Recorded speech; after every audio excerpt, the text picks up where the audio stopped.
Bon, alors la suite. Donc, vous sortez de la procédure Mélanie avec Léa qui a parlé. La psychologue qui donc vous fait les premiers retours, qui vous dit que, que l'audition était malheureusement, je dis malheureusement, bien sûr, c'est jamais agréable d'avoir confirmation, était malheureusement pertinente, que la petite incriminait bien sa grand-mère, mais aussi son grand-père. Et est-ce que vous êtes ressorti avec un document, avec un papier? Non. Est-ce que vous avez pu voir les retranscriptions écrites? Non. Est-ce que vous avez, donc, encore moins, j'imagine, accès aux vidéos? Non, pas du tout. Avez-vous, à ce moment-là, un avocat, une avocate? Oui. Oui. Que vous dit l'avocat? Il me dit que simplement que les procédures sont longues. Après qu'il fallait attendre donc, des nouvelles du procureur, du dossier. Et quand vous avez porté plainte, vous avez tout de même récupéré au moins un récépissé de votre plainte? Oui, tout à fait. D'accord, ça vous l'avez encore avec vous? Oui. Ouais. Mais un double de la plainte, non, juste un récépissé. J'ai le double de la plainte. Vous avez aussi le double de la plainte? D'accord, bon, il y a des dossiers où il n'y a rien du tout. Ce gendarme Lanquetil, il a été muté très rapidement. Il faudra le dire.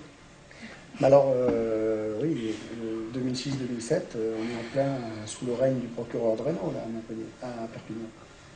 C'était vraiment pas la bonne période, quoi. Enfin, je pense pas que ce soit amélioré depuis. De toute façon, il a pu de muter, enfin c'est dur de muter dans ces régions-là en très peu de temps.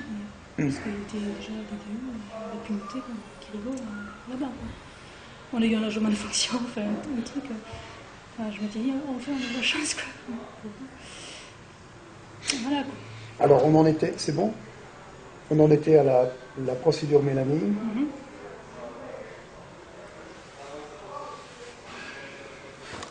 On est en 2007. Oui. Vous n'avez pas donc eu accès ni aux retranscriptions, ni encore moins à la vidéo. Est-ce que vous avez eu un retour du procureur? Donc plainte directe auprès des gendarmes. Vous n'avez pas eu de retour? Non, classement sans suite?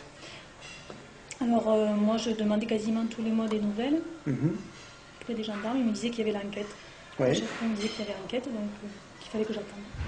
Ok. Donc ça, je trouvais, vu les menaces de mort que ma fille avait eues de la part de la grand-mère, je trouvais inadmissible qu'il n'y ait aucune protection de fait. C'est-à-dire qu'à partir du moment où vous avez déposé plainte, vous avez amené Léa voir les gendarmes, il n'y a pas eu une interdiction à la grand-mère d'approcher l'enfant? Si. Si. Ok, donc elle était, à ce niveau-là, elle était protégée tout de même? Oui. Le fait que moi je ne voyais pas qu'elle me voyait, je pense que oui. À quel niveau est-ce que vous estimez qu'il y a eu une carence de protection, un déni de protection? Du fait qu'ils n'aient même pas été interrogés de suite, les grands-parents. Qu'en fait, elle a été juste interrogée au mois d'août 2007, sans garde à vue. Ah oui, c'était un peu... Ouais, effectivement. Donc c'est vrai que jusque là, en plus, je m'inquiétais qu'il n'y ait aucune action de fait par rapport aux autorités pour savoir ce qu'il en était, quoi. Est-ce que votre ex-belle-mère a pu approcher Léa pendant cette période? Non. Puisque, non. Ça peut approcher. Bon, à ce niveau-là, il n'y a pas eu de souci. Vous n'avez pas essayé de faire parler... excusez-moi, je vais... son prénom? Léa. Petit... Andy. Andy, donc. Je ne pensais pas du tout à cette époque-là qu'il était lui aussi abusé. Pas du tout. Continuons. Par contre, il y a une éducatrice qui l'a vu, mon fils, au cas où, voilà, qui m'a dit non, il n'y a aucun problème. Ah oui. Donc voilà. Donc ça m'avait aussi rassuré. Alors on est en août 2007, les gendarmes de Perpignan, cette fois, auditionnent votre ex-belle-mère. Ok.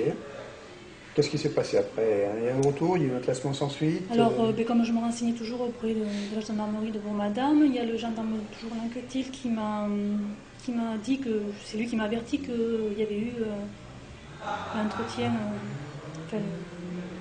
l'audition, comment on dit Oui, audition, oui. L'audition des grands-parents. Mhm. C'est lui qui m'en a averti. Qu'est-ce qu'il en a pensé, ce gendarme Lanquetil, que ce soit si tardif? Il me disait que c'était souvent comme ça, enfin, il n'a Ouais. pas plus que ça d'opinion. Par contre, il m'avait dit que vu le commentaire qu'avait donné l'autre gendarme avec qui il avait communiqué, qu'il n'y aurait sûrement pas de suite à ma plainte. Donc je ne savais même pas qu'on pouvait classer un dossier sans suite sans qu'on puisse se défendre. Donc, je suis vraiment très ignorante côté justice. Donc ça m'avait choquée qu'il me dise ça. Voilà. Donc après, je m'étais renseignée auprès de mon avocat qui me disait pas grand-chose. Donc il me disait que de toute façon, même si c'était classé sans suite, on aurait d'autres recours. Donc il m'avait rassuré quand même. Il vous a dit quel recours? Je sais plus. Non, je sais Il vous a pas parlé d'une plainte avec constitution de partie civile auprès du doyen des plus. juges Si, d'instruction? si, je pense que... Mais par contre, il ne vous a pas engagé à la faire. Mais en fait, comme ça s'est compliqué par la suite, j'ai changé d'avocat. Enfin. Ah. Parce que là, c'était l'avocat qu'on avait en commun avec mon ex-mari. D'accord. Voilà. Donc, suite à ça, le gendarme Lanquetil, je n'ai plus affaire à lui parce qu'il a muté. Mhm. Ils ont muté le gendarme Lanquetil. C'était normal, c'était son... Je sais pas du tout. Mais enfin, en tout cas, c'était pas de chance, quoi. Voilà. Ok. Celui qui nous avait suivis depuis le début, il n'était plus là. Donc en 2007, donc août, il y a eu l'audition. Septembre, le gendarme Lanquetil qui me dit qu'il y avait l'audition au mois d'août. Fin octobre, il y a donc mon fils qui a 15 mois, enfin même pas, qui a 12, 13 mois à cette époque-là, qui gesticule quand je veux le changer, qui me fait des gestes de va-et-vient et qui crie papa, enfin en disant papa, c'est comme ça qu'il disait papa à ce moment-là, et qui hurlait. Donc là j'ai paniqué, je commençais à avoir des doutes sur mon ex à ce moment-là. Donc j'ai demandé aux deux brans de venir et de me dire s'il savait si Tony s'était fait mal. Voilà. Alors là, vous parlez du dernier né, dernier. Tony, c'est ça? Mhm. Et jusqu'à ce que Tony manifeste donc une certaine angoisse au moment du change vis-à-vis de votre mari. Mhm. Vous étiez mariés encore à ce moment-là, il n'y avait pas de problème. Pas de problème. Disons que j'étais très tolérante et très naïve. Voilà, on va dire ça plutôt. C'est-à-dire Tolérante à quel niveau? Au niveau des colères qu'il pouvait avoir. Il était colérique envers vous? Envers les enfants, surtout. Envers les enfants, ok. Et est-ce qu'il y a un contentieux qui s'est créé entre vous de par le fait que vous aviez porté plainte contre sa mère? Ou pas encore? Eh bien, en fait, il faisait plus d'efforts à ce moment-là, de se contenir, on va dire, de ne pas piquer les colères. À vrai dire, il faisait beaucoup d'efforts à ce moment-là. Donc, Enfin, je veux dire, ça n'a pas jeté spécialement un froid dans vos relations? Non. D'accord. Non. Même à la rigueur, je le plaignais, il savait bien se faire plaindre. Mhm. Je le plaignais. Ok. Alors par contre, quand Tony manifeste donc son angoisse au moment du change, là vous commencez à avoir des doutes.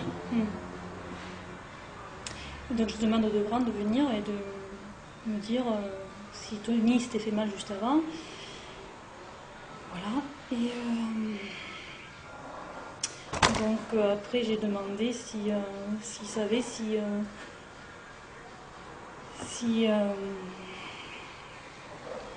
leur père était violent. Donc Léa, elle m'a dit que non, il est parti. Et Léa, elle est restée, elle m'a pas répondu sur le coup. Elle a baissé les yeux. Puis elle a fini par me dire qu'il faisait comme sa grand-mère. Que son père faisait comme sa grand-mère. Le même jour, elle vous a dit ça? Oui, suite à ma question.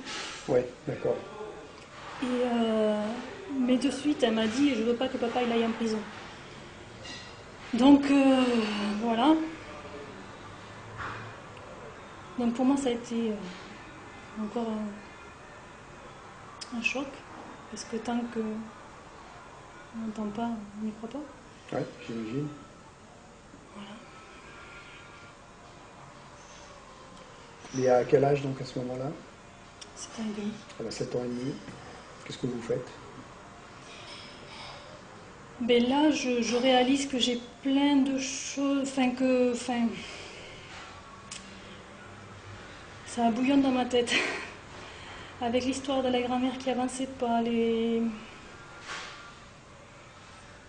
choses bizarres qui se passaient dans la maison, les procédures qui n'avançaient pas, des témoignages que je commençais tout juste à avoir de personnes qui n'arrivaient pas à avoir de justice. Le dossier de la grand-mère qui allait être classé sans suite.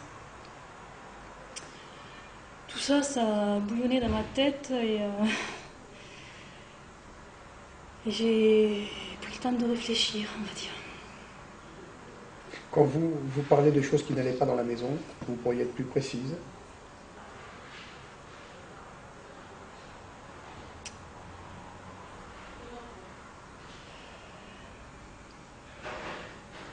C'est évident à décrire.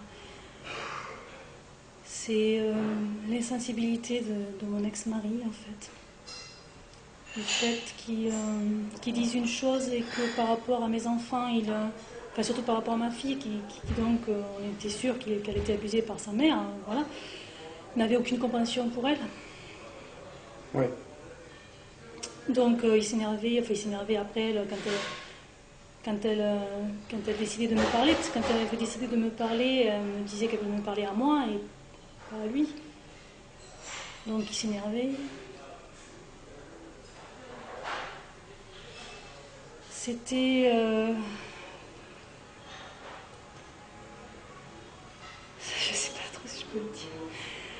C'était des choses qui sonnaient dans la maison et que, bizarrement, c'était à des moments où je voulais me reposer. C'était une poupée de Léa qui se mettait à crier, on va dire, enfin, c'est une poupée parlante. C'était un téléphone que j'utilisais plus depuis 1 an qui s'est mis à sonner. C'était... voilà. C'est des choses qui sonnaient quand je dormais, quand je voulais me reposer. C'était mon ex qui me donnait des coups de pied quand je voulais dormir. Il m'empêchait de dormir la nuit. Je pensais que c'était parce qu'il bougeait, qu'il ne faisait pas exprès. Mais c'est des choses qui se passaient aussi. Donc si j'ai bien compris, nerveusement, vous étiez mise à rude épreuve. Et c'était pas formel. C'était pas formel, mais petit à petit, vous en aperceviez. C'est ce que j'interprète dans ce que vous dites. Alors donc, quand vous apprenez que votre ex-mari, qui à ce moment-là, encore votre mari, est impliqué. Donc je dis rien. Vous ne dites rien, vous ne saisissez pas la justice? Non, pas de suite. Je fais en sorte de mettre tout ce que j'avais mis par ordinateur sous clé et j'imprime des choses et j'en parle aux voisins et j'envoie des mails à ma famille. Je prends des précautions, voilà, que maintenant je sais, heureusement.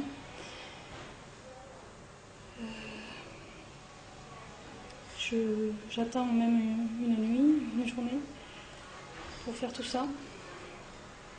Et puis je panique, je sens que mon ex sait que j'ai découvert l'auto rose. Donc j'appelle la gendarmerie, je leur demande de venir.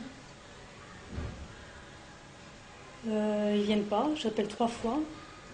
Ça dure 2 heures, je crois. Et comme il est tard, 10h30 du soir, je voulais mettre mes enfants en sécurité. Donc